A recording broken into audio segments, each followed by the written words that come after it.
Greetings, tribe members. You are awesome. Coach Jay-Z here at the whiteboard, and it is indeed my honor and privilege to be with you today. We're not always going to do our programming updates at the whiteboard. We'll be using a number of different means and media, but for today and this week, it seemed to be most appropriate. So we're going to talk about the programming for the week of September 7th, Monday, September 7th, and that is week number 2 in month 1 of our endurance and agility training block. So what I'm going to do is I'm going to go over the information that you have available in the table as well as in text form in this video, and just offer up some of the information for those who like to consume it via video format. So first of all, we have the workouts of the week, and they haven't changed significantly. I wanted to give you guys the same type of programming that we used last week so you can build on your experience and refining the quality of your movements. Workout A, again, suggested to be Monday, Wednesday, Friday, but you can certainly work your schedule the way you need to.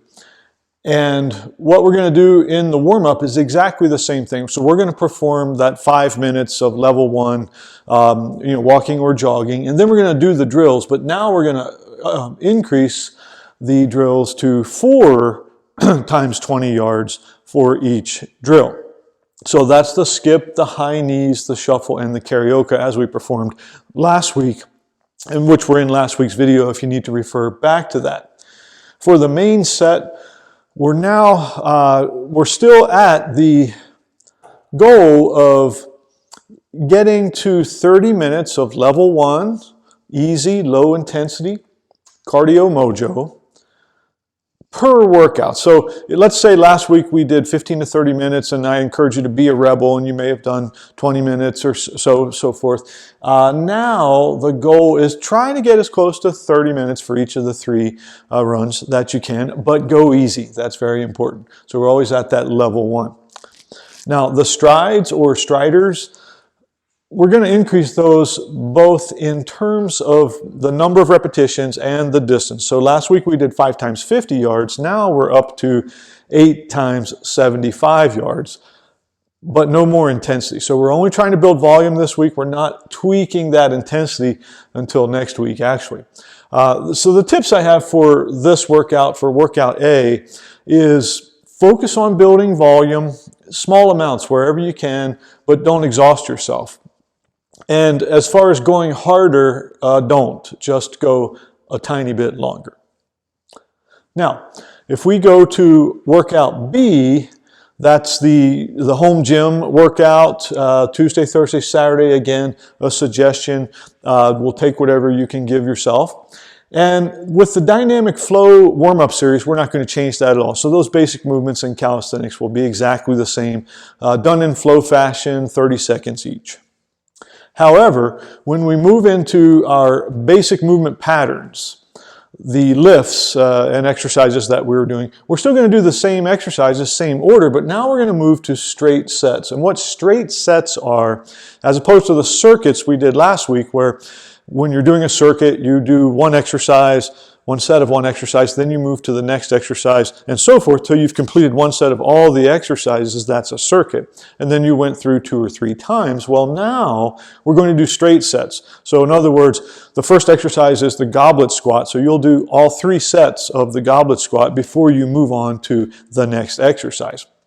And we're going to roughly do 3 sets of 10. So this is approximate. And you're going to use what you feel is a light, medium, and heavy resistance for set 1, 2, and 3 in that order, respectively. Here's the key, though. On the 3rd set, we're going to go to an RIR of 1. What that stands for is repetitions in reserve, or reps in reserve. So if you're doing, let's say, you've got 50 pounds and you're on the bench press and you get 9 reps and you're working pretty hard, but then, okay, you get 10. Now you can do one more. You do 11 but you almost are positive you couldn't do 12.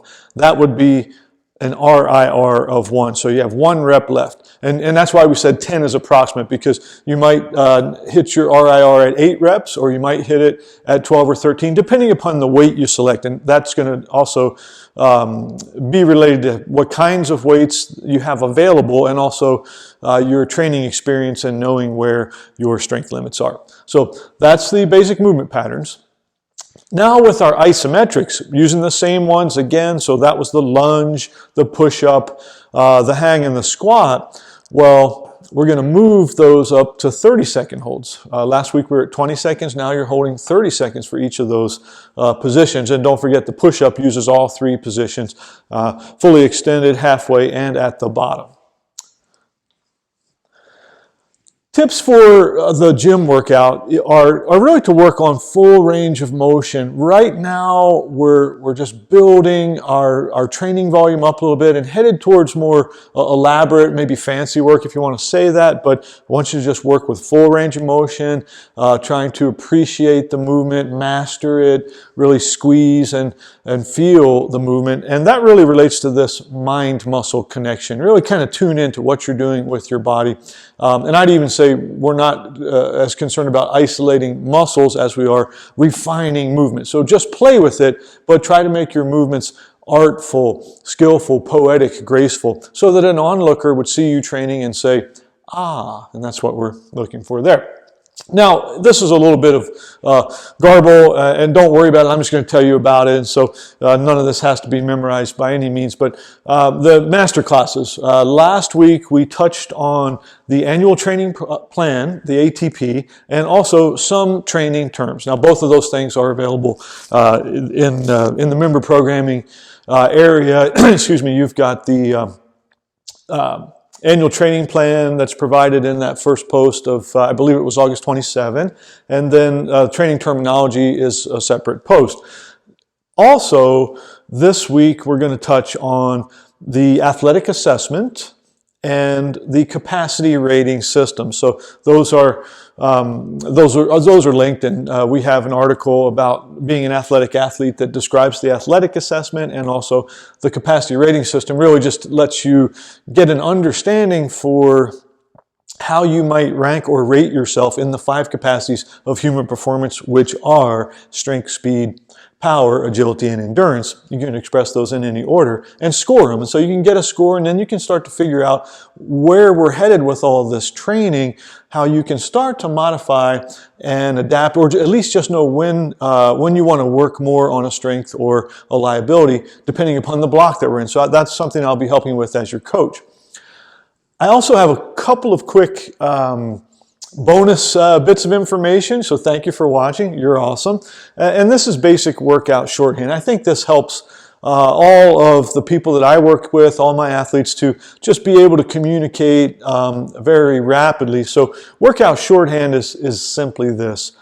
It's reps, or sets times reps, depending, times load at a certain intensity with a certain rest period or break. And that's really, when we're writing most workouts, that's the meat of it, or the nuts and bolts. So I'm going to give you a couple of examples. There can be many more. Let's say we've got a runner, and we're having that runner run 6 repetitions of 800 meters at their 5K race pace, or maybe we know what their VO2 max is, so we're going to have them run at 90% of VO2 max. Those things would be fairly similar. With a 200 meter rest jog, that would probably be for a highly conditioned runner. Now let's say we have a lifter who's in a strength or power phase. So now they're going to do the traditional 5x5. So this is 5 sets of 5 repetitions at a load which is 80% of the 1 repetition maximum. It's easy math. And we can say that's at an RPE, or rate of perceived exertion, about 9 out of 10. That's a hard workout, with a variable rest period of 3 to 5 minutes, as long as it takes to recover the quality to hit that next set and execute.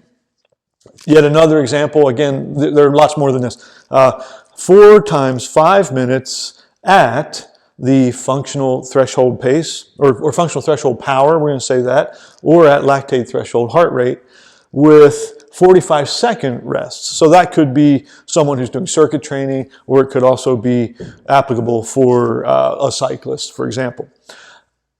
Those are just basic examples of workout nomenclature. So again, that's sets and reps times load at a certain intensity with a certain rest break, and that's all you really ever have to know. Now, the terms that you'll see so often are HIIT and HIRT, so high intensity interval training, high intensity repetition training. These are somewhat synonymous and interchangeable, but there's a distinct difference. When we're doing high intensity interval training, there generally is a suggestion that the rest interval will be fixed. With high intensity repetition training, the focus is really on the work bout, which is this stuff in the middle. That's the work, and so the rest may be variable. And what that means is, as you're working, in order to be recovered enough and hit quality, and let's say get those 5 sets of 5, you may actually need to take longer and longer rests as the workout progresses, and that's fine. In fact, that's oftentimes the best scenario, and it's what I recommend the most, which is HIRT or HIRT. With manipulating the recovery interval or the rest interval, there's a place for that. I just find it to be not as effective for most people because it sometimes decreases the quality that we're trying to get right there. So that's, we'll always be revisiting these concepts, but I wanted to expose you to basic workout shorthand. And the final thing, I'll make sure I'm not in the way, is when we're talking about time in a workout, you can express time in any numbers of ways. So, in minutes and seconds. Also, the tick marks, which you're probably familiar with for feet and inches, also work for minutes and seconds, so it makes for a really fast communication. Or if we have, the colon symbol there, if the digits are on the left-hand side of it, that designates minutes, and if they're on the right-hand side, that designates seconds.